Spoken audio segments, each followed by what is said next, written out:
Soc Esther Gavaldà, soc infermera i soc l'adjunta a la Direcció d'Atenció Primària de l'ICS Terres de l'Ebre.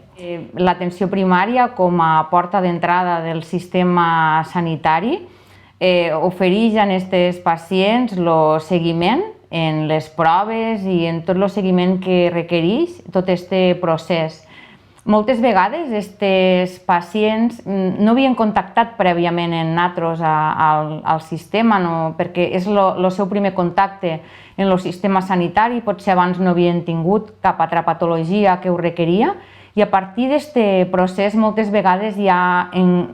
establim un vincle que realment per part de la infermera li donem tot el suport que necessita i tot el seguiment que necessita. Aquest any passat vam tindre l'oportunitat aquí a Terres de l'Ebre de començar el programa de pacient expert de supervivents de càncer de mama, que és un programa en què la persona que lidera el grup és una pacient expert, que és la que realment forma a la resta de pacients. És un programa que la moderadora d'aquest grup és una infermera, són un parell d'infermeres que realment abans formen molt bé a aquesta pacient expert i realment aquesta persona en primera persona explica l'experiència en totes les vessants de la malaltia.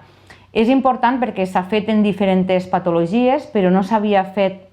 encara en càncer i s'ha fet en càncer de mama i pensem que és una cosa molt productiva per a aquests tipus de malalt. Igual que la recerca, que hem d'aprofundir, i animem a aquest grup de recerca i sobretot a Carlos al capdavant a que tiri endavant aquesta recerca, perquè realment necessitem que investiguéssim i que sabíssim més de tota aquesta patologia i que al final totes som Emma.